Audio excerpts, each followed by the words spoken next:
Nah, yang pertama ini ada Kak Nurul Brori ya, SPSI MPSI psikolog. Nah, beliau ini adalah seorang yang bekerja di bidang psikolog praktik ya, dan juga punya platform mandiri yang sementara dia kerjakan, yaitu @nara_psikologi. Jadi mungkin teman-teman bisa main ke sana untuk em, mendapatkan insight-insight baru di media sosial di Instagram kita ya. Dan juga beliau ini bermitra di beberapa atau banyak juga platform-platform yang membidangi seputar psikologi. Nah, kita pengen tahu gimana menurut pandangan seorang Nurul Abrori, bagaimana tentang Kartini dan juga mental hygiene. Untuk itu, kakak kita, Kak Nurul, saya silakan. Oke, terima kasih. Suara saya kedengeran nggak? Sangat terdengar. Oke, saya di sini lagi geluduk-geluduk, kayaknya mau hujan deras. Jadi kalau misalnya nanti sinyalnya agak putus-putus, mohon dimaklumi ya, karena memang cuacanya lagi cukup apa ya, lagi kurang stabil pokoknya intinya. Oke, saya langsung share screen aja apa gimana? Boleh, monggo, silakan Kak Nurul.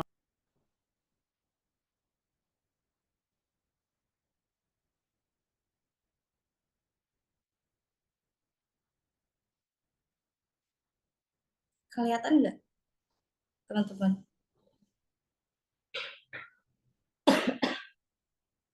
Oke, sebelumnya perkenalan lagi, nama saya Nurul Abrari.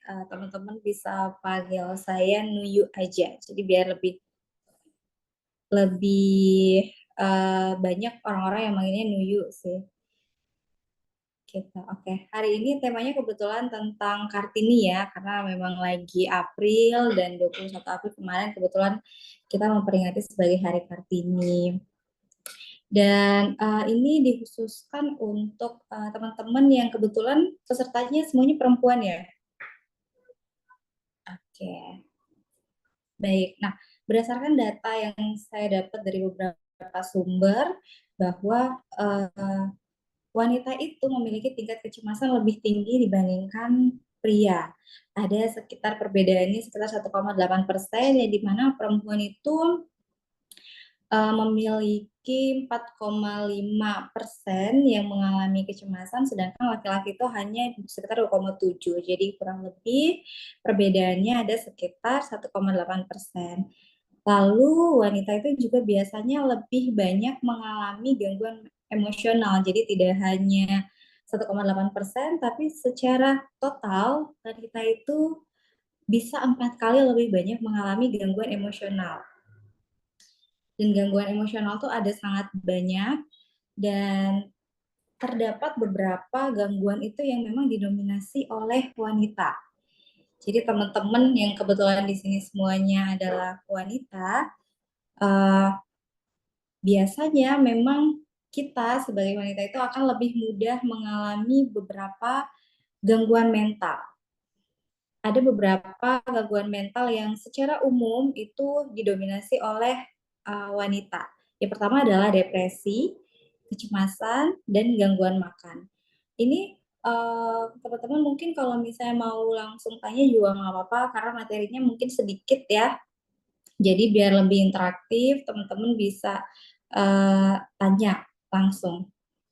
Dan selanjutnya itu ada depresi.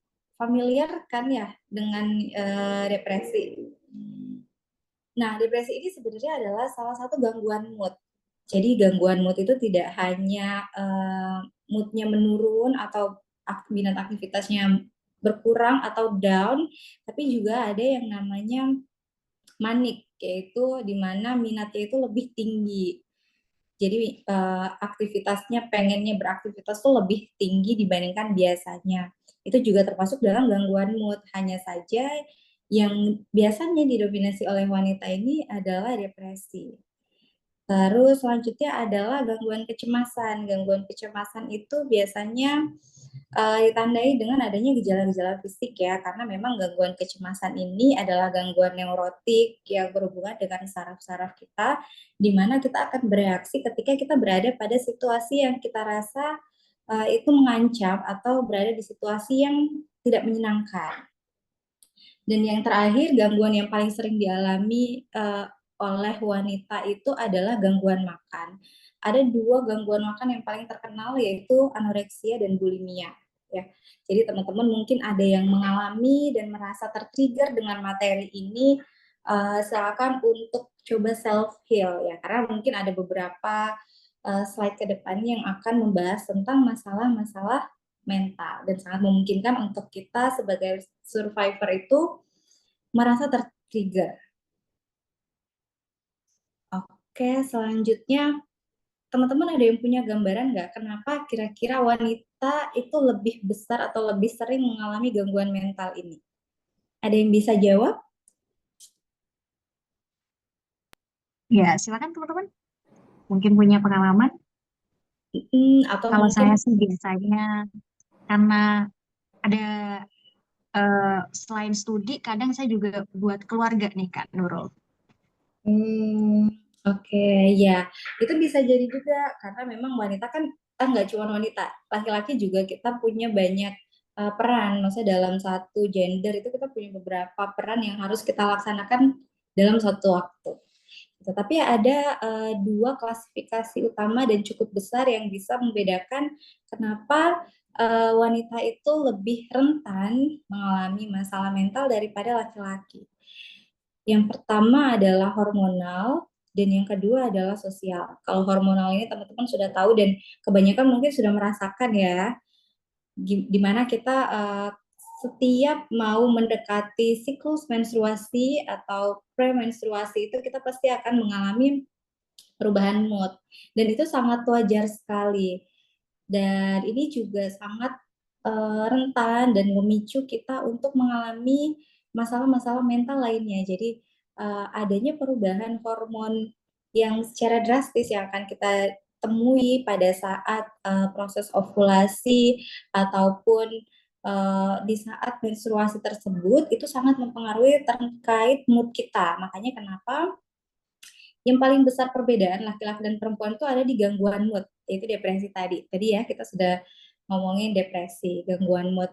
Lalu juga kehamilan. Sebenarnya awal proses kehamilan ini teman-teman yang sudah pernah merasakan pasti tahu gimana awal kehamilan itu merasa adanya perubahan mood yang sangat drastis. Jadi ini juga tidak hanya berpengaruh ke mood, tapi juga gejala-gejala yang lain, misalnya kecemasan tadi, ataupun bahkan ada yang awalnya sebelum hamil dia sudah mampu melawan kondisi mentalnya dan saat ini sedang menjadi penyintas hamil itu kambuh lagi itu sangat memungkinkan karena adanya perubahan tadi. Nah, di trimester awal itu sangat memungkinkan untuk teman-teman merasakan adanya perubahan itu. Tetapi seiring berjalannya waktu di trimester 2 biasanya akan kembali normal karena tubuh kita sudah mulai beradaptasi dengan hormon-hormon yang ada yang perubahan tadi itu. Tapi ini juga akan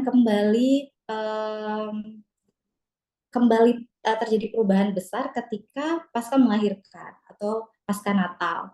Karena ada perubahan yang awalnya tadi rahimnya ada janinnya, sekarang dikembalikan lagi. Nah, itu kan butuh proses untuk si hormon-hormon ini menstabilkan kembali. Makanya kenapa kita sering mengenal dengan istilah baby blues. Nah, baby blues itu juga kan adalah gangguan mood sebelum gangguan tapi menuju gangguan. Jadi normal untuk kita mengalami yang namanya baby blues tadi.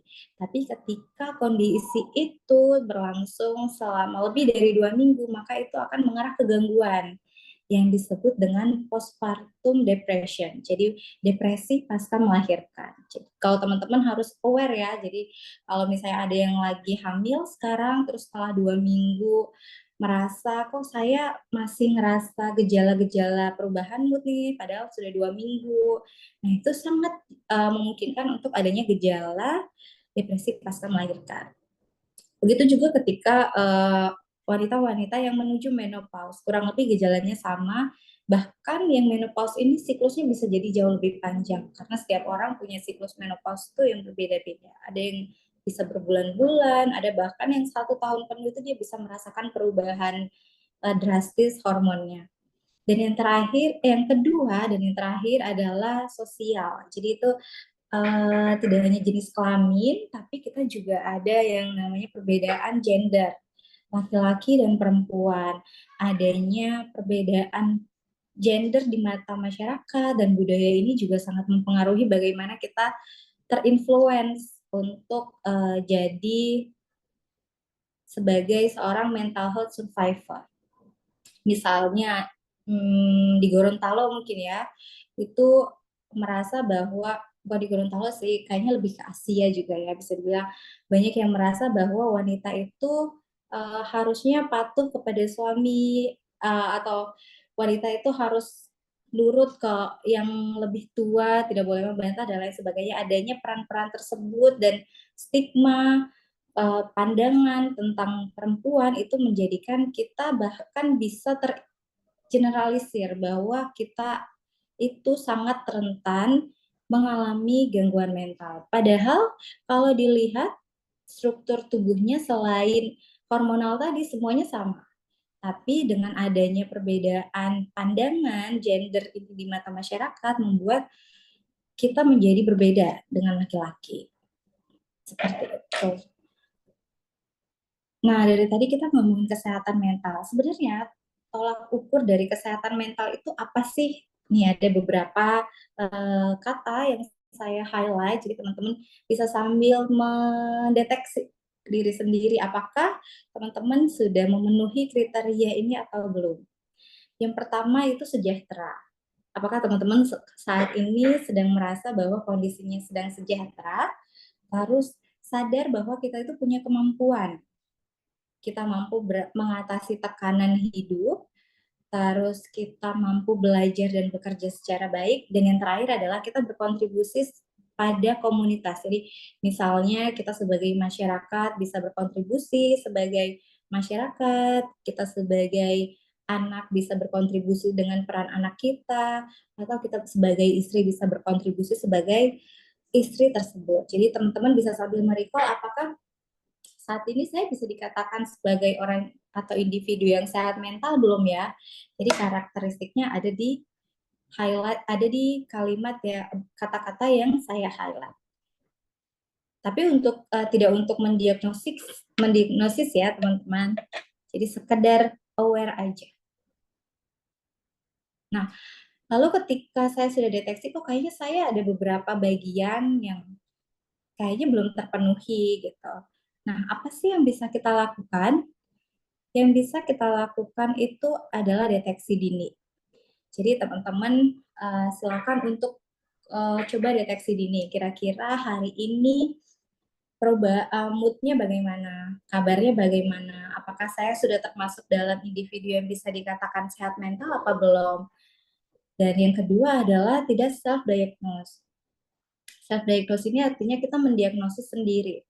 Tugas dari mendiagnosis itu hanya boleh dilakukan oleh psikiater, yaitu dokter spesialis jiwa dan psikolog klinis. Jadi teman-teman kalau merasa bukan dokter spesialis jiwa dan psikolog klinis, itu sangat tidak dibolehkan untuk mendiagnosis diri sendiri, ya. Jadi sekarang informasinya sudah sangat mudah kita peroleh. Jadi untuk gangguan depresi, misalnya saya baca, oh kayaknya saya depresi nih. Nah itu adalah bentuk self-diagnose.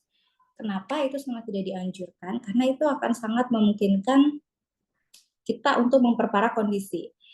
Misalnya kita tidak mengalami depresi, tapi karena kita sudah sering membaca informasi-informasi terkait depresi, akhirnya kita merasa, oh kayaknya saya depresi nih.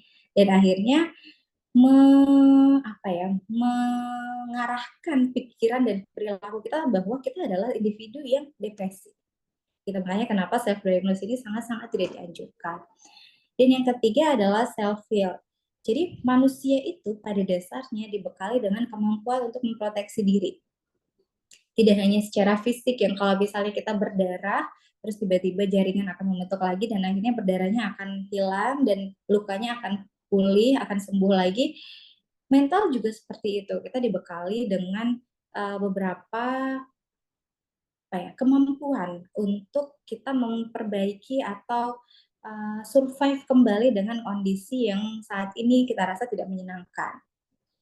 Namun jika teman-teman sudah berusaha bahwa saya sudah self feel nih, misalnya kalau lagi stres nih sama pekerjaan atau misalnya yang beberapa klien saya akhir-akhir ini kebanyakan stres dengan anaknya, kesulitan untuk mengurus anaknya, pada akhirnya saya sarankan untuk cobalah untuk me time. Nah, itu juga tidak boleh dianggap remeh ya, kalau misalnya me time itu sangat mempengaruhi. Kenapa? Karena kita akan menimbulkan kenangan-kenangan yang menyenangkan, dan pada akhirnya kenangan itu akan membuat heal, akan membantu kita untuk heal, menyembuhkan dari kondisi kita yang kita rasa saat ini tidak menyenangkan. Tapi jika sudah melakukan itu, tapi teman-teman sudah beberapa waktu tidak juga pulih, maka silakan untuk menghubungi ke tenaga profesional. Tenaga profesional yang bisa teman-teman jangkau itu ada psikolog dan psikiater. Untuk psikolog di Gorontalo saat ini juga sudah lumayan banyak ya, jadi teman-teman sangat mudah untuk mengakses. Bahkan pemerintah juga menyediakan layanan psikolog gratis dari pemerintah Dinas Kesehatan Provinsi Gorontalo, jadi sangat mudah untuk diakses. Atau misalnya mungkin teman-teman yang ingin ke psikiater, hampir semua psikiater itu dijangkau atau di cover oleh BPJS. Jadi sekarang tinggal kemauan dari teman-teman aja untuk gimana kita bisa menjangkau profesional itu. Nah, tadi ngomong-ngomong soal me time, teman-teman familiar tidak dengan istilah ini? Self-care sama selfish. Selfish di sini artinya egois ya. Banyak yang bilang kalau misalnya, oh saya me time nih, terus saya meninggalkan anak saya di rumah yang nangis dan lain sebagainya. Apakah saya egois? Nah, ada dua karakteristik utama yang menjadi persamaan dan perbedaan dari si self-care dan selfish ini. Persamaan yang pertama itu adalah dilakukan untuk diri sendiri, kesehatan diri sendiri, baik secara fisik, mental, dan lain sebagainya. Sedangkan perbedaan yang paling besar selanjutnya adalah kalau self-care itu kita berniat untuk diri kita sendiri tanpa merugikan atau menyakiti orang lain. Sedangkan kalau selfish itu tanpa mempertimbangkan atau bahkan kita bisa merugikan orang lain. Ya, jadi ada yang kalau misalnya teman-teman dirasa kamu berlebihan, kamu udah selfish nih gitu. Padahal tolak ukur sendiri itu kita yang tahu. Jadi selama itu baik untuk kita dan tidak merugikan orang lain, itu masih termasuk dalam self care. Sedangkan ketika kita tidak mempertimbangkan kondisi orang lain, maka itu tentu saja akan masuk ke dalam kategori selfish atau egois tadi. Oke. Lalu kapan nih kita harus menemui tenaga profesional seperti psikolog dan psikiater? Perbedaan yang paling mendasar yang bisa teman-teman sadari saat ini yang pertama adalah teman-teman sudah berupaya untuk self heal tadi ya, sudah berusaha untuk memperbaiki diri sendiri, namun tidak juga mendapat penanganan yang tepat, maksudnya kondisinya tidak berubah, gejalanya tidak hilang, dan selanjutnya adalah ketika kondisi ini sudah mengganggu aktivitas sehari-hari kita.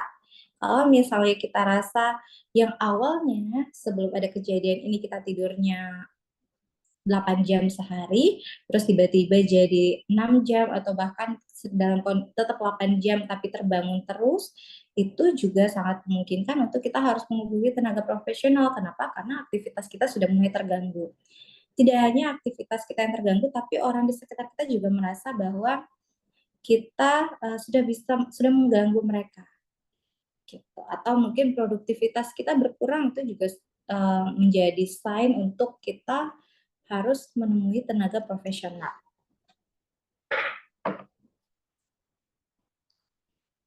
Nah, selanjutnya adalah ketika apa yang bisa kita lakukan ketika orang-orang di sekitar kita ternyata adalah seorang mental health survivor ya. Yang pertama adalah memfasilitasi secara emosional.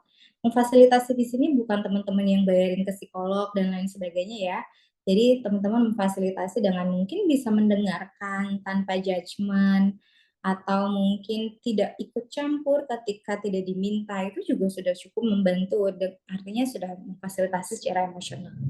Terus yang kedua adalah kita bisa melakukan edukasi. Edukasi di sini tujuannya adalah mungkin si survivor ini tidak tahu bahwa ada layanan-layanan psikolog atau ada layanan psikiatri atau mungkin kondisi ini apa yang sedang dialami, itu bisa kita berikan edukasi. Tapi jika diminta, karena orang-orang sedang berusaha dengan mentalnya itu sangat sensitif, jadi mungkin dia merasa akan dibanding-bandingkan, digurui, dan lain sebagainya. Terus yang selanjutnya adalah mengatur batasan atau set boundaries. Jadi batasan ini kita gunakan untuk kita tidak terlalu terlibat di dalam masalah yang dialami oleh si survivor. Kenapa? Karena orang-orang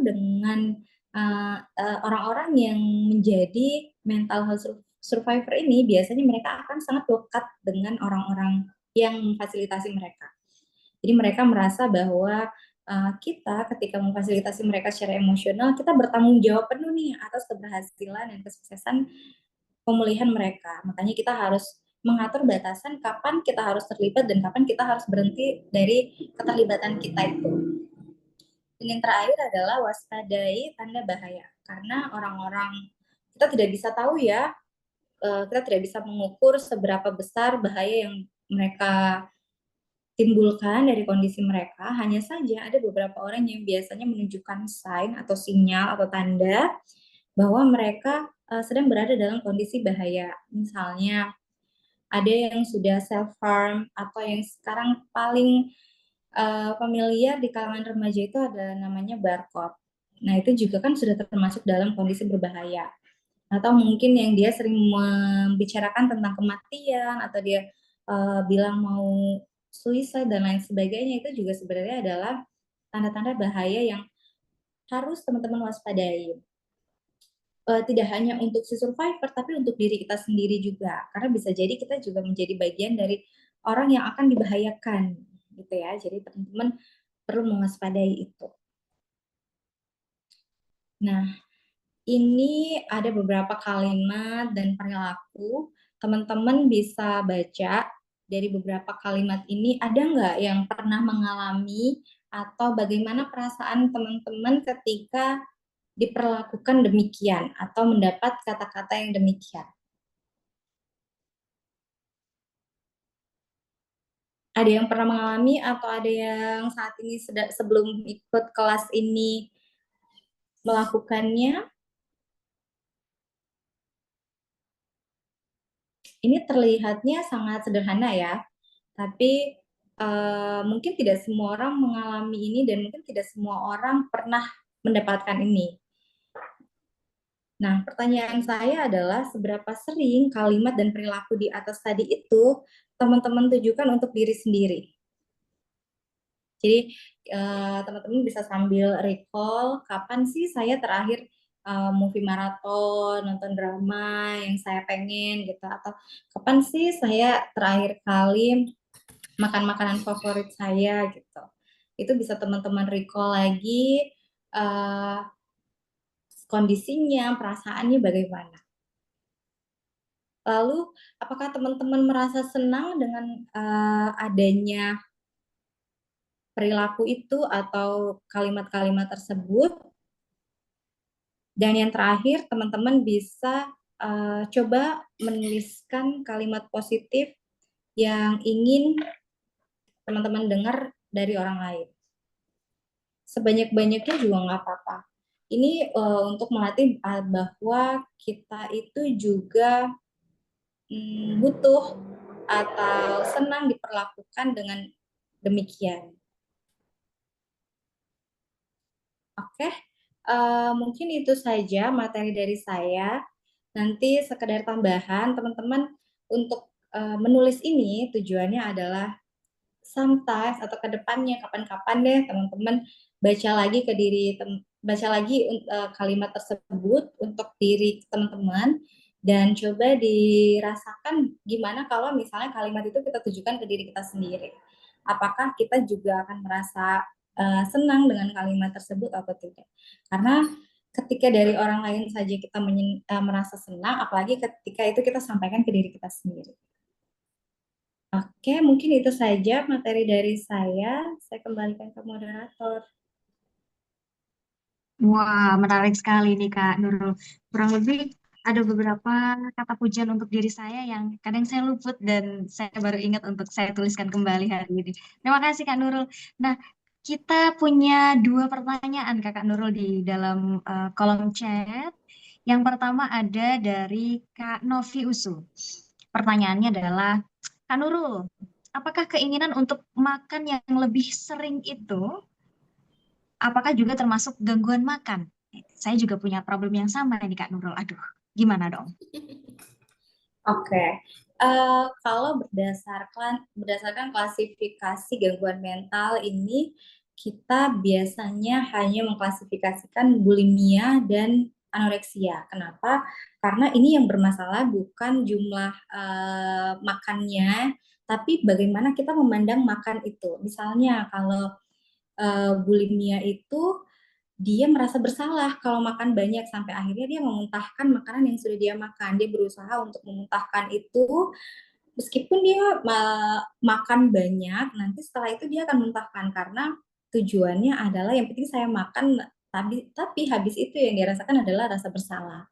Sedangkan kalau anoreksia itu dia tidak mau makan karena dia fokus pada penampilannya. Karena persepsi dia terhadap makan, kalau saya makan, maka nanti tubuh saya akan gendut, terus nanti nggak sehat dan lain sebagainya. Itu kan adalah adanya persepsi-persepsi yang kurang tepat terkait makan itu sendiri. Tapi kalau misalnya teman-teman merasa makan berlebih, normalnya kita makan berapa kali porsinya itu kan sudah diatur ya. Kalau misalnya sehari saya misalnya makan 3 kali dengan porsi sekali makan 1,5 centong nasi. Tapi ada di waktu-waktu tertentu saya menjadi nafsu makannya lebih meningkat. Misalnya pada wanita-wanita yang lagi PMS, biasanya kan memang nafsu makannya bertambah gitu. Nah itu kan bisa dikatakan normal. Kenapa? Karena kita sedang ada perubahan hormon. Jadi sangat sangat nggak apa-apa, tapi kita juga harus tahu batasannya dan itu tidak termasuk dalam gangguan makan. Tapi ada beberapa yang menjadi apa ya, menjadi tanda bahwa itu terjadi di luar kebiasaan kita. Misalnya depresi. Depresi itu yang kita kenal kan biasanya kita tidak mau makan dan lain sebagainya. Minat beraktivitas kita juga berkurang gitu kan. Tapi tidak hanya demikian, makanya seperti yang saya bilang tadi, gangguan mood itu tidak hanya mood yang rendah banget, tapi juga ada keinginan kita untuk beraktivitas, kita tidak lelah, itu juga gangguan mood. Sama seperti kita makan berlebih, yang biasanya mungkin orang-orang kalau depresi itu yang kita tahu susah tidur, tapi kok kita malah kalau depresi kita malah tidur terus ya, atau misalnya orang lain nggak mau makan, kita malah makan terus ya gitu. Itu juga bisa jadi sign. Jadi teman-teman yang harus diwaspadai adalah kapan terjadinya ini. Atau apakah ada stimulus atau apakah ada peristiwa tertentu yang sekiranya mencetus kita untuk adanya perubahan perilaku terkait makan tadi. Jadi yang perlu diwaspadai adalah triggernya, kapan, dan apakah itu sudah berlangsung berapa lama, dan tadi yang perlu digarisbawahi apakah ini mengganggu atau tidak. Gitu. Wah, Kak Nui, ini relate sekali karena biasanya kalau kita perempuan-perempuan kalau udah deadline, banyak sekali tugas, kadang stres banget, tiba-tiba craving for sugar. Biasanya kalau malam suka, aduh, Mm-mm. biasanya nggak pernah minum ice cream, nih cewek-cewek biasanya suka banyak minum ice cream, makan yang manis. Itu mungkin juga jadi salah satu tanda ya, Kak Nui ya? Betul, karena kan bisa jadi Mhm. coping stress kita itu seperti itu. Jadi kalau Mhm. misalnya awalnya kita mungkin tidak terbiasa dengan itu, tapi ketika melihat, oh kayaknya ada orang lain yang kalau misalnya dia stres atau dia merasa tidak nyaman dengan lingkungannya, dia melakukan itu, akhirnya kita meniru itu dan akhirnya menjadi perilaku yang menetap. Baik. Jadi akhirnya malah memburuk. Mhm. Iya. Apakah suara saya terdengar di sana, teman-teman? Kedengeran tapi agak nge-lag. Baik, Kak Nui, ini ada pertanyaan lagi oleh Kak Di.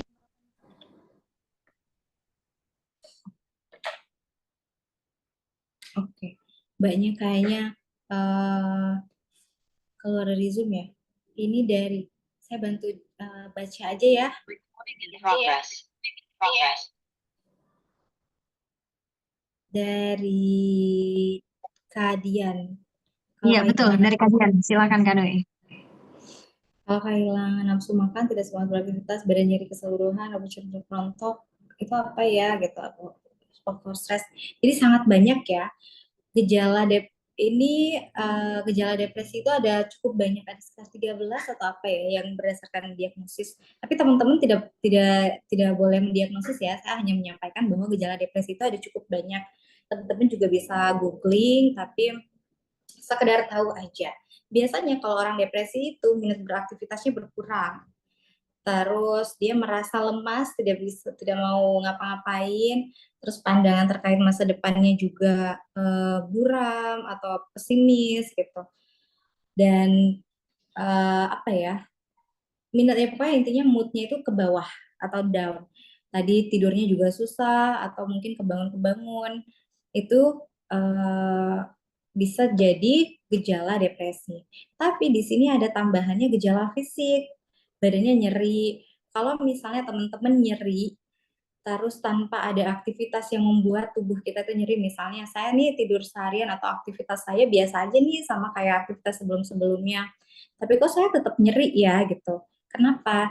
Coba teman-teman bisa deteksi dini dulu, apa ada kejadian tertentu yang terjadi dalam kurun waktu uh, sakit ini dirasakan, terus kira-kira bagaimana respon tubuh kita? Apakah selalu ketika saya berada dalam situasi yang tidak menyenangkan selalu badan saya nyeri atau mungkin rontok dan lain sebagainya, itu juga sangat memungkinkan karena adanya kondisi mental yang sedang tidak baik-baik saja.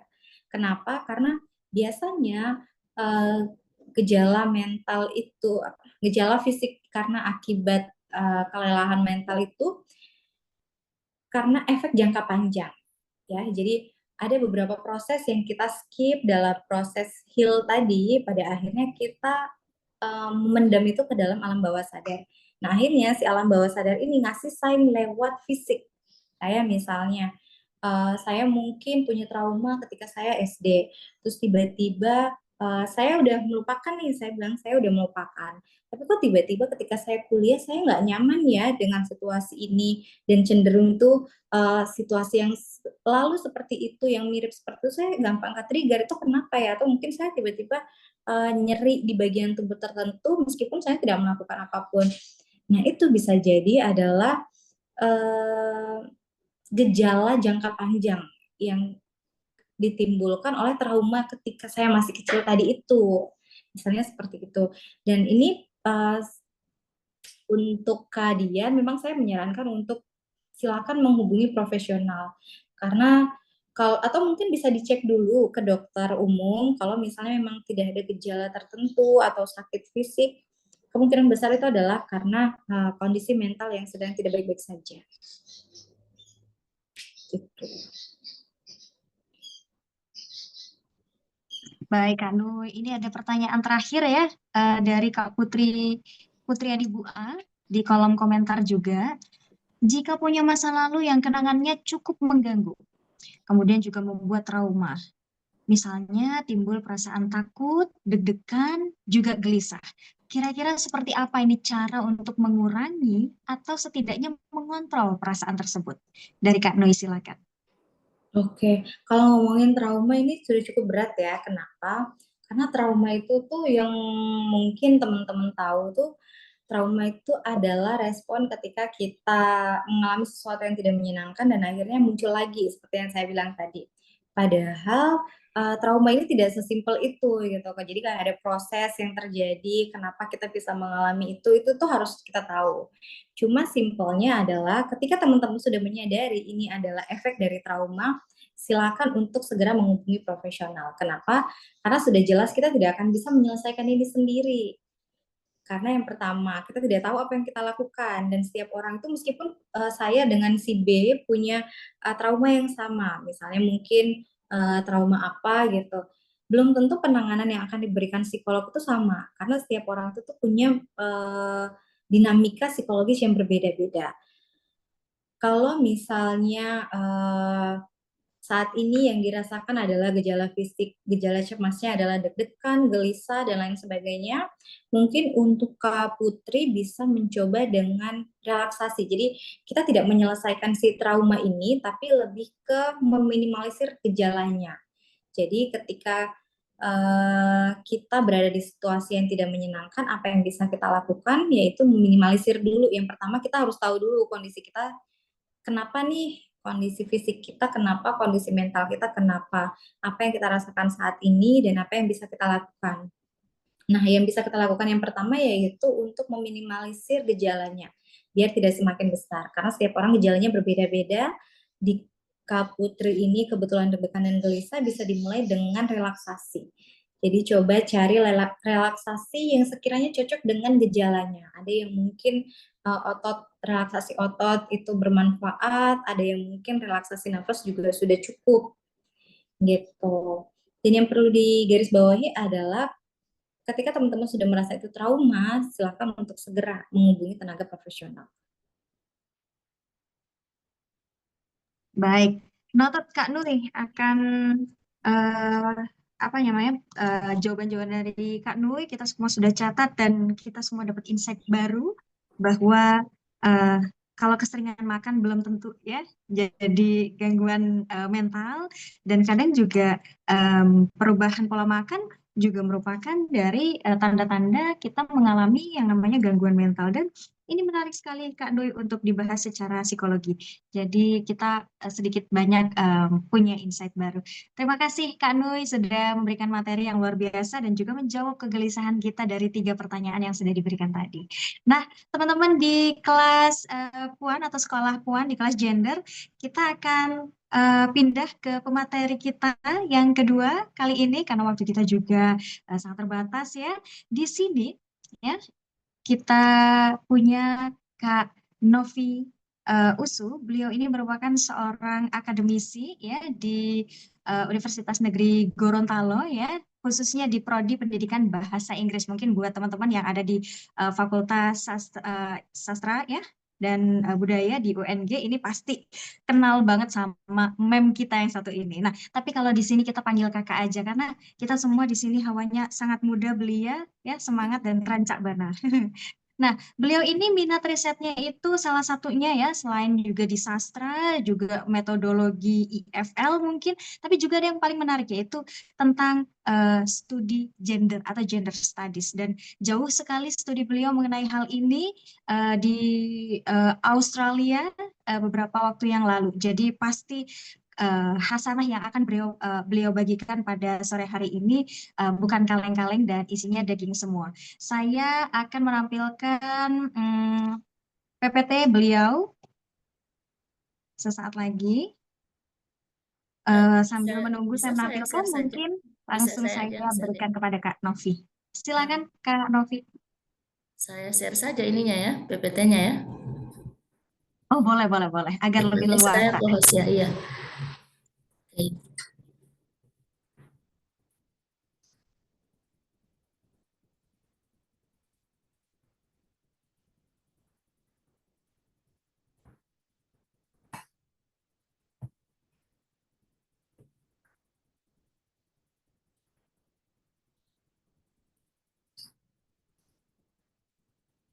Oke. Sudah muncul di layar teman-teman? Sudah muncul Oh ya, Kakak, silakan. terima kasih Kak Septi, salam jumpa. Sudah lama kita tidak ketemu ya, salam kenal dan jumpa juga untuk Kak Nurul. Alhamdulillah hari ini bisa sama-sama kita di sini di kelas Puan edisi April 2025. Semoga semuanya sehat. Tadi sudah dapat banyak pencerahan, ada insight banyak juga dari Kak Nurul. Selalu menarik ini kalau materinya berhubungan dengan kejiwaan ya, karena ya ini berhubungan dengan urusan kita hari-hari. Saya itu pernah ini loh Kak Nurul, pernah nonton drama Korea dulu, dan ceritanya itu tentang orang-orang yang mengalami masalah mental, dan ternyata semua orang itu ternyata mengalami itu ya. Ada yang parah dan ada yang biasa-biasa saja. Tapi pada dasarnya kita itu teman kita sehari-hari karena ya ini bagian dari hidup kita, mungkin keseharian kita. Jadi ini saya tadi itu yang bertanya tentang makan tadi kan Nurul. Sebenarnya pengen tanya-tanya lanjut lagi, cuman memang waktu kita sedikit di sini ya. Nah, untuk kesempatan ini Kak Septi terima kasih. Ini saya mencoba membawa judulnya dengan merawat jiwa dengan semangat Kartini. Mungkin orang bertanya apa hubungannya nih Kartini dan mental hygiene ya. Selama ini kita sering mendengar kata mental health. Sekarang ada kata mental hygiene. Apa itu sebenarnya?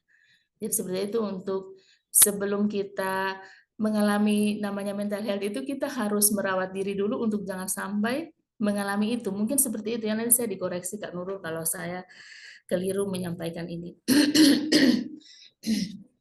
Di ini saya ada gambar. Ya, ini sering mungkin kalau misalnya teman-teman suka baca-baca di sosmed, ibu-ibu curhat ya dengan banyak pekerjaan, bagaimana tetap menjadi waras, menjadi ibu dan tetap waras ya. Saat saya mendengar ini di masa saya menjadi ibu itu, di awal-awal saya jadi ibu, kayaknya saya tidak pernah mendengar istilah ini. Kesini makin keren-keren ini istilah ibu-ibu muda.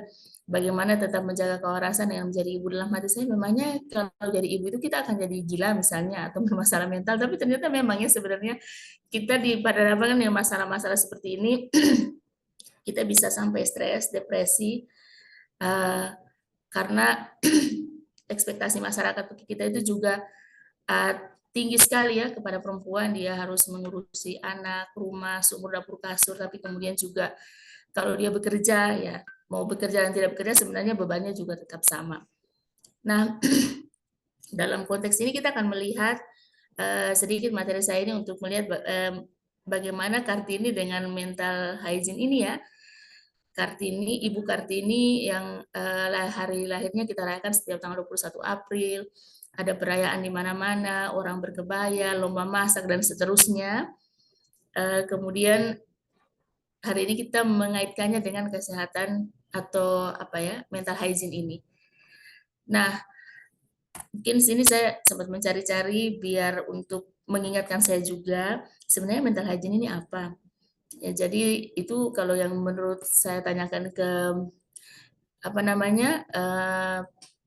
orang-orang pintar online ini, mesin-mesin pintar, itu mereka sampaikan bahwa ini adalah kebersihan mental, di mana ada serangkaian tindakan atau praktek yang ditujukan untuk memelihara dan meningkatkan kesehatan mental, serta mencegah terjadinya gangguan mental. Ini menjaga pikiran, emosi, perilaku, hal-hal seperti itu. Jadi sehingga kita berfungsi secara efektif dalam kehidupan sehari-hari. Dan memang mau perempuan maupun laki-laki itu sama ya akan mengalami hal ini. Kalau berdasarkan pengalaman kita masing-masing mungkin tadi kan udah bilang coba kita recall lagi. Bahkan setiap hari itu mungkin kita mengalami yang namanya bingung memilih pakai jilbab yang mana ya. Mau yang warna apa ya? Malam ini rencananya merah, besok pagi ternyata di bentor, di motor itu warna putih pakainya ya. Ini hal-hal yang sederhana seperti itu. Nah, jadi Ibu Kartini di masa lalu beliau tentunya tidak hidup di masa kita yang semua informasi ini terbuka. Kita bisa curhat, kita bisa hadir di acara-acara seperti ini, kita bisa belajar dengan bebas dan seterusnya. Tapi beliau di masa itu di mana tradisi yang masih sangat tradisi yang adat istiadat yang masih kuat, ada tradisi pingit dan sebagainya. Tapi beliau juga punya keinginan-keinginan seperti kita, ingin sekolah, ingin maju, ingin menjadi banyak hal ya. Nah, bagaimana kira-kira Ibu Kartini di masa itu saya pikirkan sambil menyusun materi ini, apakah beliau tentunya belum mengenal istilah mental hygiene, mental health, tapi saya yakin juga mereka di masa itu termasuk beliau mengalami ini. Kemudian apa yang beliau lakukan dengan aktivitasnya melawan tradisi itu kalau kita lihat di materi ini bisa dikatakan adalah salah satu cara beliau untuk tidak sampai mengalami mental health. Ya, mari kita lihat di slide berikut. Jadi semangat Ibu Kartini dengan mental hygiene. Jadi perjuangan emansipasi sebagai fondasi kesehatan mental. Ya, di mana ini misalnya perjuangan Kartini untuk pendidikan dan kesetaraan perempuan sebenarnya secara tidak langsung berkontribusi pada mental hygiene. Nah, hari ini kita punya akses untuk hadir di ruang Zoom mendengarkan materi yang sangat bagus ini. Kak Nurul bisa bersekolah tinggi dan mendapatkan banyak ilmu yang dibagi dengan kita hari ini. Itu adalah berarti kita memilih perempuan hari ini sudah memiliki akses yang sama terhadap pendidikan dan kesempatan. Kita itu memiliki lebih banyak kontrol atas hidup kita, atas apa yang kita inginkan. Dan ini bisa mengurangi stres dan juga meningkatkan harga diri. Kamu bayangkan kalau misalnya kamu ada keinginan dan itu tidak disetujui oleh misalnya orang tuamu atau pasangan. Ya, itu bisa stres dan misalnya keinginan itu berhubungan dengan pendidikan. Saya ingat ada seseorang yang saya kenal, saya tahu dia pintar, kemudian dia menikah sebelum selesai kuliah, dan ternyata itu dia dijanjikan untuk kalau setelah menikah akan kuliah. Tapi ternyata dia punya anak, dia harus mengurusi sampai kemudian kuliah itu ya hanya tinggal mimpinya ya.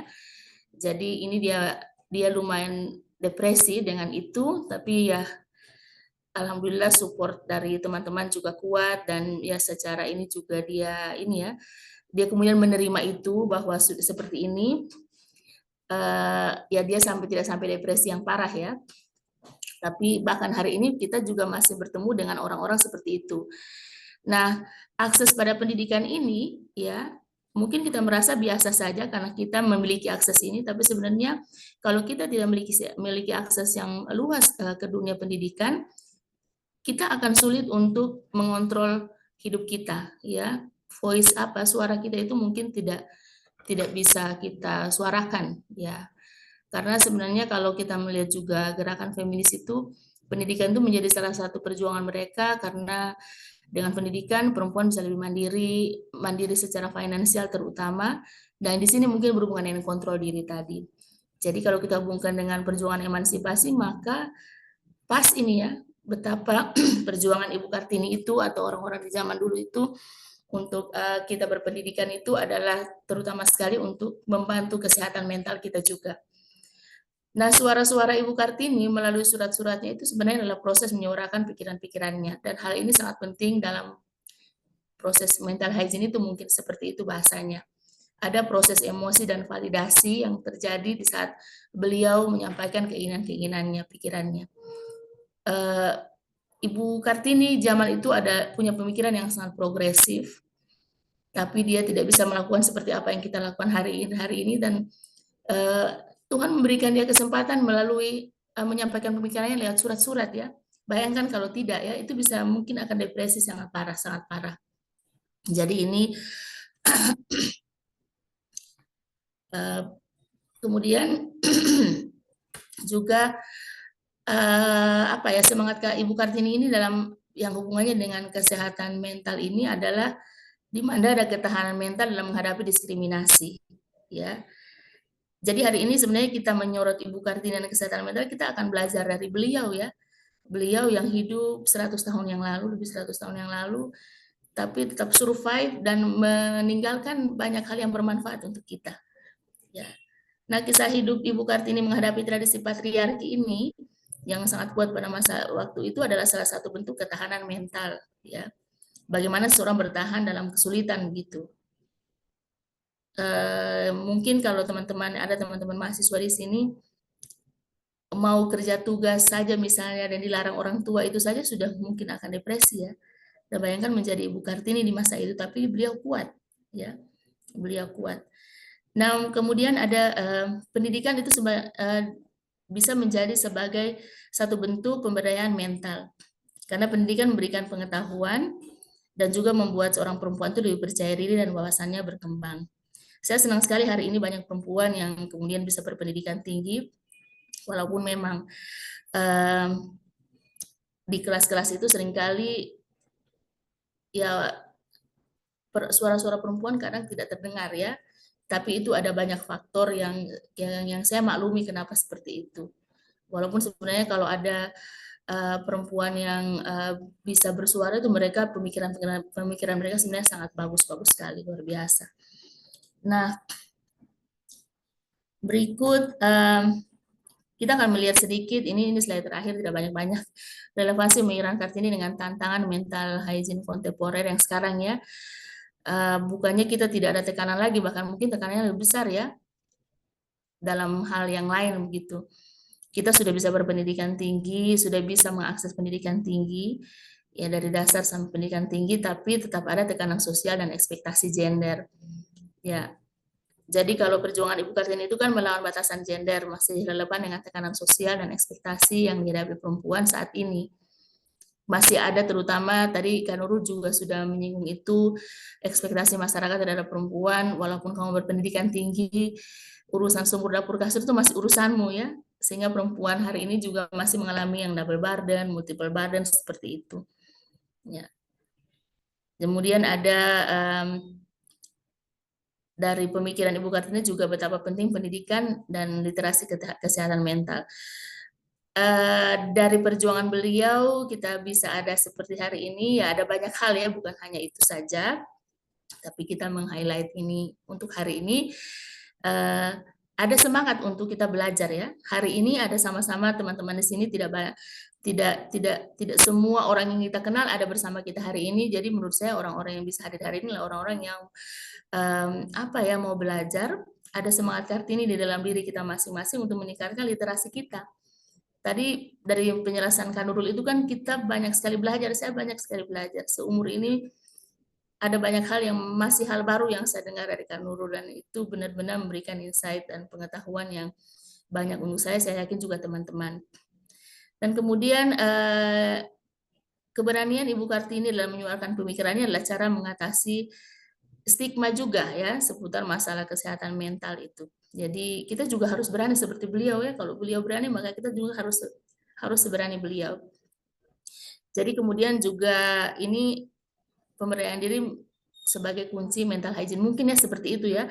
Jadi gagasan-gagasan pemberdayaan di perjuangan Kartini dan dengan pentingnya individu memiliki rasa kontrol dan harga diri dalam menjaga kesehatan mental. Jadi intinya apa yang diperjuangkan Ibu Kartini itu yang kemudian juga sampai hari ini kita menikmatinya, kita juga masih sedang berjuang, belum selesai perjuangan ini, tapi beliau memulai di masa itu, di masa yang sulit, belum ada teknologi yang tinggi dan sebagainya, maka harusnya kita harus lebih bersemangat lagi ya, harus lebih mau belajar lagi, ya bahkan di forum-forum yang kecil seperti ini. Kira-kira itu saja Kak Septi. Ini ada satu saya suka nih, quote-quote ini banyak saya taruh di sini, katanya, ayo kamu bicara pada dirimu seperti kamu mau bicara dengan orang yang kamu cintai. Kira-kira kalian pernah tidak seperti ini? Kamu berbicara pada diri sendiri itu seperti kamu lagi mau bicara dengan orang yang kamu sayang sekali. Have you ever ya? Mungkin kita tanya ke diri kita ya. Tadi juga Kak Nurul minta kita bertanya ke diri kita. Atau kita bahkan tidak pernah ramah dengan diri kita. Mungkin ya. Nah, dan mungkin ini untuk saya juga jadi ini ya, pengingat, waduh kayaknya juga saya harus recall lagi apakah selama ini saya sudah sangat baik dengan diri saya ya. Jadi itu yang terakhir sekali ini katanya, walaupun di momen-momen yang tergelap pun pasti ada cahaya ya. Dan kalau kita punya keyakinan maka kita pasti bisa melihat cahaya walaupun itu kecil. Jadi ini maksudnya untuk kita selalu tetap berpikir positif. Kira-kira itu saja. Terima kasih Kak Septi. Mohon maaf kalau banyak kekurangan. Assalamualaikum warahmatullahi wabarakatuh.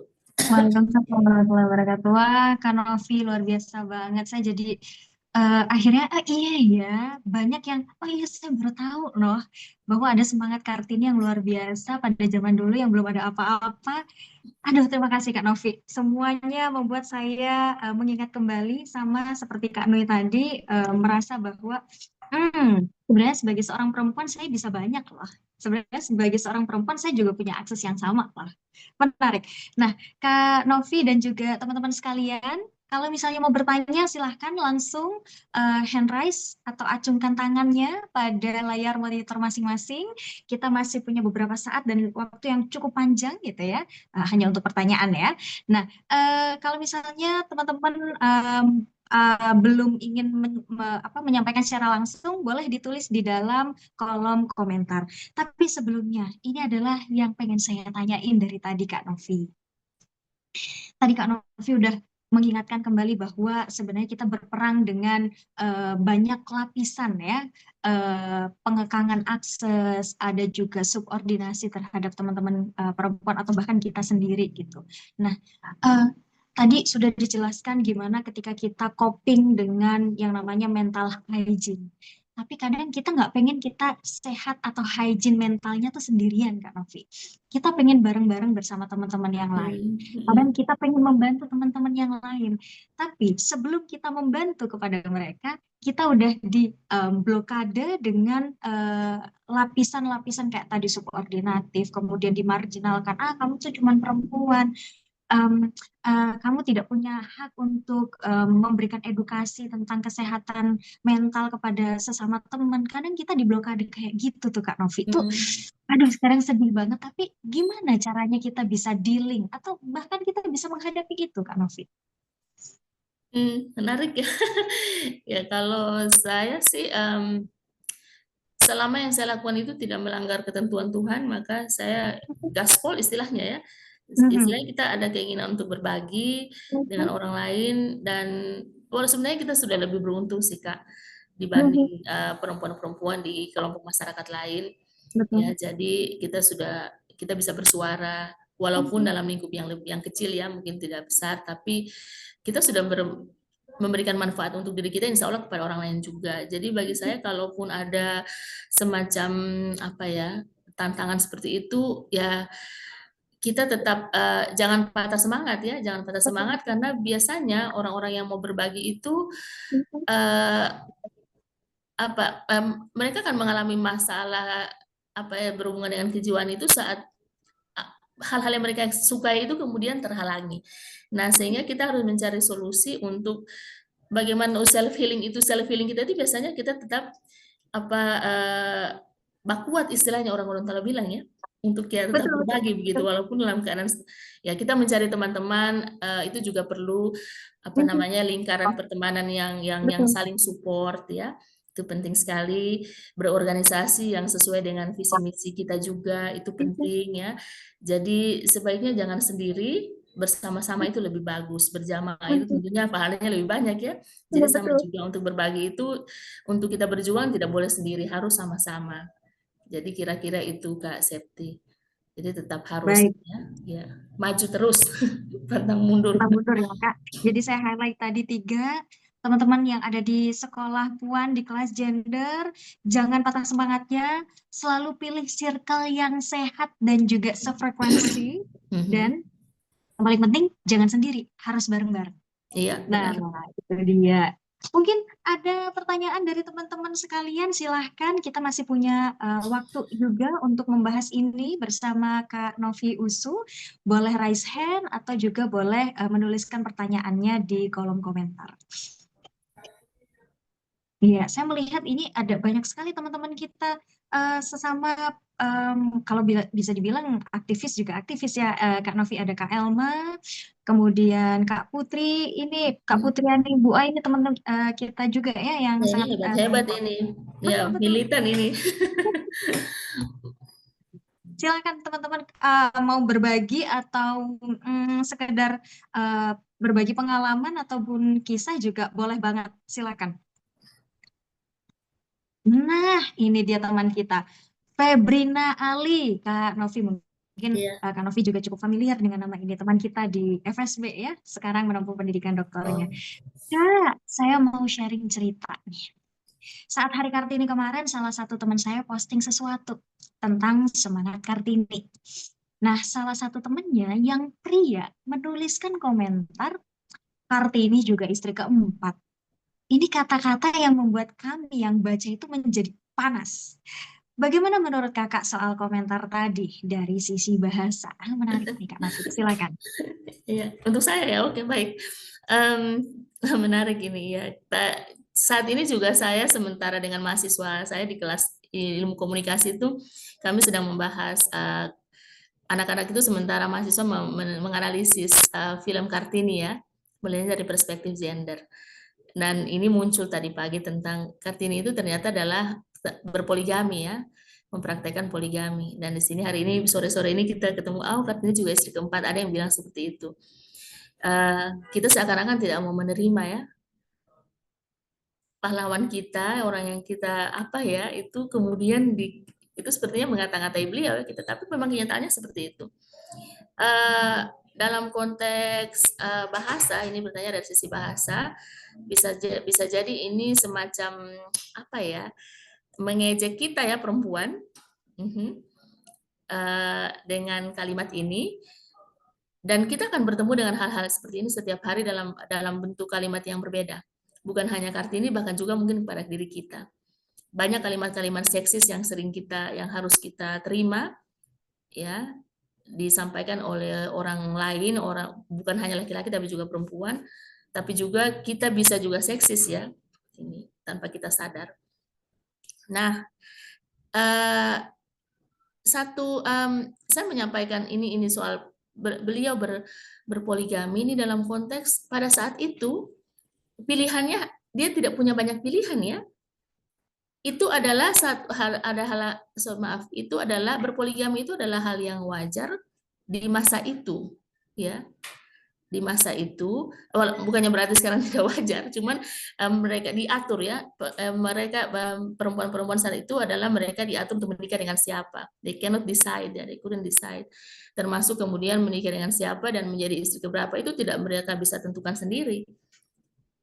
Ibu Kartini bukannya mau ya, mungkin beliau tidak mau, tapi memang kondisinya tidak seperti itu. Tapi mari kita lihat bahwa sebenarnya beliau ini juga disupport oleh, ada banyak support system ya yang mensupport beliau ini. Kalau kita melihat di film ya, saya tidak tahu sejarah sebenarnya, tapi kalau kita melihat di film kan dia didukung oleh saudara-saudaranya bahkan oleh suaminya. Ya, ini kita mengambil ininya di situ, manfaatnya di situ mungkin. Termasuk Ibu Kartini yang hidup pada masa itu ya, kita kan melihatnya dari menyorot Ibu Kartini dari masa depan kan.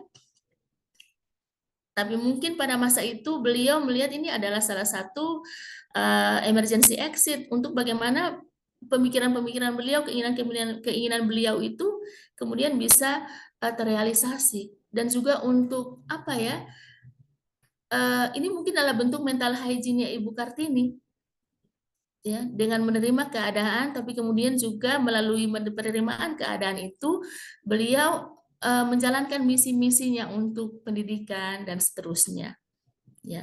Misi emansipasi itu jalan, istilahnya tidak hanya take it for granted, pasrah begitu ya, tapi dia juga menggunakan itu, memanfaatkan itu untuk mencapai mimpi-mimpinya. Jadi kalaupun ada kalimat-kalimat seperti itu ya memang kita tidak menerima, panas ya, tapi ya kita juga harus sadari ada orang-orang yang mereka membacanya mungkin tidak sebanyak Kak Febri membaca ya, atau teman-teman lain ya, bacanya cuma segitu saja, makanya pemikirannya juga terbentuk hanya seperti itu. Sementara kita melihatnya dari berbagai sudut pandang, makanya pendidikan itu penting ya, pendidikan itu sangat penting biar insight kita itu luas sehingga kita tidak asal judge. Kira-kira seperti itu Kak Febri ya, insya Allah bisa ini sharing yang saya sampaikan ini lumayan bisa menjawab apa yang ditanyakan. Terima kasih Kak Septi. Terima kasih Kak Novi. Iya, biasanya banyak sekali ya kalau di sosial media kita tidak bisa filter ya Kak Novi ya. Iya. Nah, itu tadi dari Kak Febri. Nah, kita beranjak ke Kak Dian Bawenti. Nih, ada pertanyaan lagi Kak Novi. Menjadi wanita yang berbeda di lingkungan sekitar saya, yang pada umumnya sebagai ibu rumah tangga, berkecimpung di area dalam rumah saja, tanpa aktivitas luar yang ya bagaimana-bagaimana. Apakah saya salah kalau memaksa untuk tetap harus belajar tentang apapun dan keluar membangun link yang positif dengan banyak orang cerdas di luar? Tentunya saya tidak lupa menyelesaikan segala tugas rumah, memastikan anak dan suami telah terurus terlebih dahulu.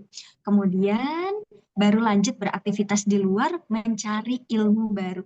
Suami pun sangat support dan saya tetap aktif dalam mencari ilmu. Wah, keren sekali Kak Novi. Bagaimana menurut dari Kak Novi? Silakan. Iya, ini bagus sekali ya. Dan kalian ini saya tidak suka menggunakan kita beruntung ya, tapi saya ada hal yang baik di sini bahwa suami mendukung keinginan kalian untuk belajar. Ada harus yang kita pahami Mbak ya teman-teman semua, ibu-ibu, calon ibu, bahwa kita itu madrasah pertama ya, dan selalu harus jadi madrasah pertama untuk anak bahkan sampai dia besar. Sehingga kalau kita mau jadi madrasah, maka kita harus pintar ya. Kita harus banyak muatan begitu untuk kita bagi dengan anak kita. Wawasan kita harus luas. Maka belajar itu bagi seorang ibu itu tidak berhenti ya, bahkan harus selalu di-upgrade, di-update ilmu itu. Bahkan mungkin tidak perlu keluar rumah lewat sosial, kita teknologi sekarang bisa belajar membaca, banyak bacaan online yang bisa menambah insight kita dan seterusnya. Nah, ini bermanfaat untuk kita, untuk anak-anak ya, untuk anak-anak kita. Jadi sebaiknya anak-anak itu yang bertanya pertama itu ke orang tuanya lah, karena orang tuanya pasti akan memberikan, orang tua yang paham, yang wawasannya luas, itu akan memberikan jawaban yang akan membuat anak itu juga wawasannya menjadi luas juga, seperti itu. Jadi bagus sekali kalau walaupun sibuk dengan urusan rumah tangga, kadang-kadang urusan rumah tangga ini Kak Septi, kita memang suka begitu melakukannya ya. Saya kadang-kadang jadi Naluri bertanya ya, juga, alamiah ya Kak ya? bertanya-tanya juga, mungkin karena memang kita mau melakukannya, bukan karena ada yang memang dia tidak dipaksa, tapi memang dia suka begitu, misalnya mungkin. Dan kemudian ini kalian bisa belajar dan itu luar biasa ya. Keep doing that, ya kamu on rate. Kalau menurut saya itu ada di track yang benar, yang seharusnya ya. Bagus sekali. Kalau ada orang yang bicara yang ini, haters always be haters katanya ya. Biar saja. Saya mengambil istilah anak-anak muda sekarang. Biar saya jangan menyurutkan langkah. Seandainya Ibu Kartini itu cuman lemah hatinya, maka saat dia dipingit dia sudah tidak mau belajar dan mengajar ya. Tapi karena orang ya hatinya kuat dan dia punya keinginan yang besar, maka hari ini setiap tahun kita merayakan hari kelahirannya sebagai pejuang emansipasi. Terima kasih. Baik, terima kasih Kak Novi dan semangat untuk Kak Dian Bawenti ya dari teman-teman di sekolah Salam Puan. Dan pertanyaan terakhir Kak Novi, Ya, ini dari Nuriyah Bambu Apus dari Cipayung. Masya Allah. Dalam konteks modern, bagaimana kita bisa mewarisi semangat Kartini untuk menjaga kesehatan mental di tengah tekanan peran ganda perempuan masa kini? Monggo, Ya. silakan Kak Novi. Baik, mungkin saya ingin reverse ke materinya Kak Nurul ya. Tadi ada yang sebelum 2 slide terakhir kalau tidak salah, kita diminta untuk miracle ya dari Kak Nurul.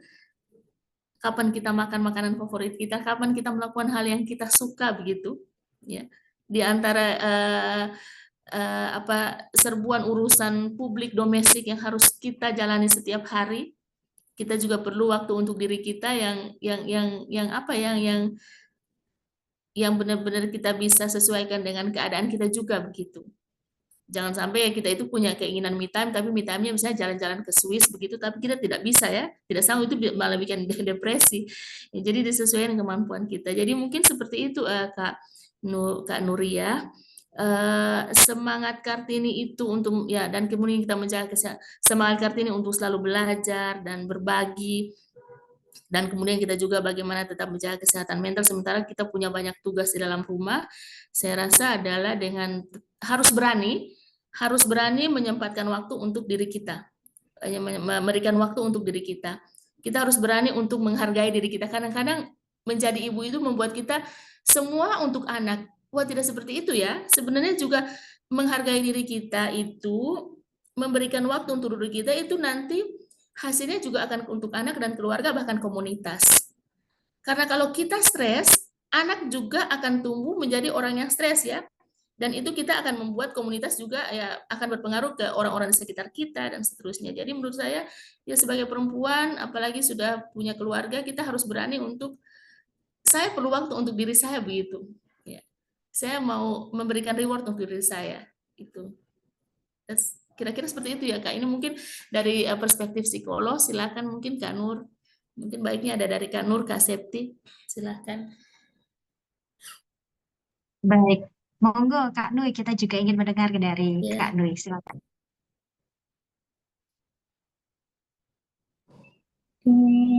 Kalau dari saya yang penting teman-teman harus bisa mendeteksi dini dulu. Karena kenapa? Karena kalau misalnya sama kayak kita sakit fisik ya, kita mungkin merasanya sakit perut. Tapi kalau kita tidak bisa mendeteksi sakit perutnya itu seperti apa, di bagian mana, kita akan susah untuk membantunya. Kita akan susah untuk menangani dan memberikan penanganan yang tepat untuk si sakit perut tersebut. Sama mental juga. Ketika kita tidak aware dengan diri kita sendiri, kita tidak tahu penyebabnya apa, kita tidak tahu apa yang bisa kita lakukan, kita juga sama saja tidak akan bisa membantu diri kita sendiri. Karena kalau mental itu teman-teman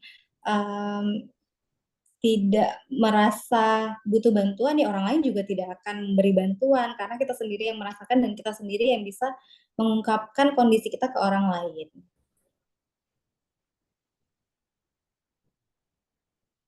Gitu. Baik, terima kasih Kak Nui. Dan terima kasih Kak Novi sudah Iya, menjawab sama-sama, dan Septi. membungkus semua pertanyaan dari teman-teman kita di Sekolah Puan kelas gender volume kedua kali ini. Nah, teman-teman, karena seluruh pertanyaan dan juga keresahan sudah dijawab oleh pemateri kita yang hebat-hebat, untuk itu saya minta yang terakhir adalah teman-teman sekalian jangan lupa untuk mengisi tautan daftar hadir kelas gender pada hari ini. Tautannya sudah saya sematkan di kolom komentar.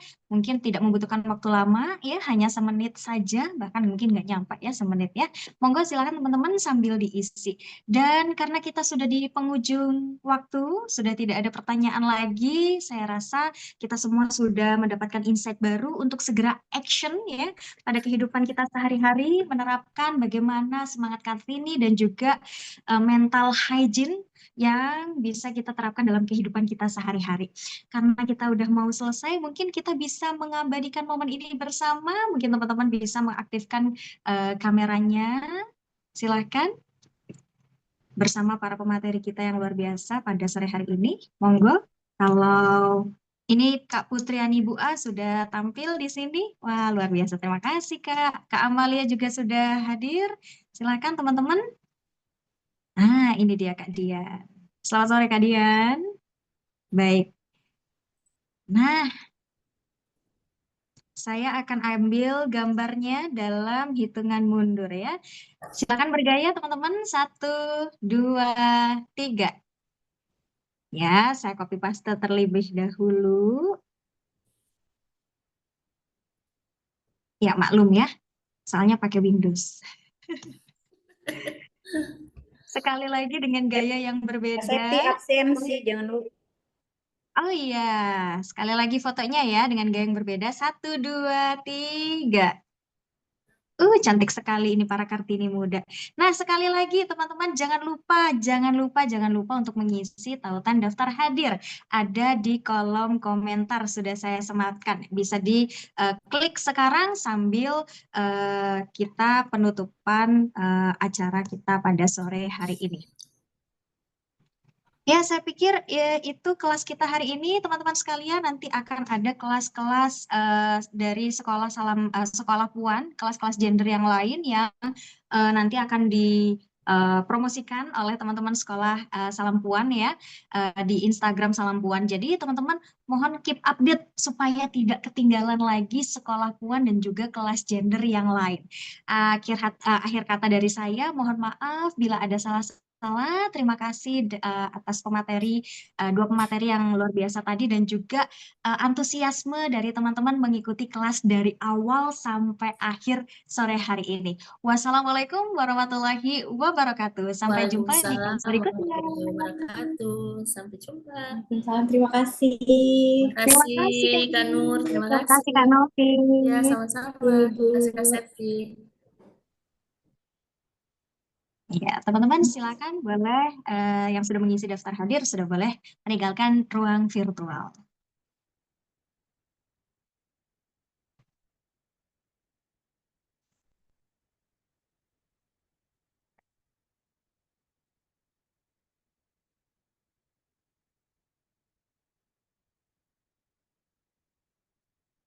Terima kasih teman-teman. Jangan lupa untuk mengisi eh, tautan daftar hadir ya. Bila sudah mengisi, silakan melanjutkan aktivitasnya kembali. Sudah boleh meninggalkan ruang virtual kita.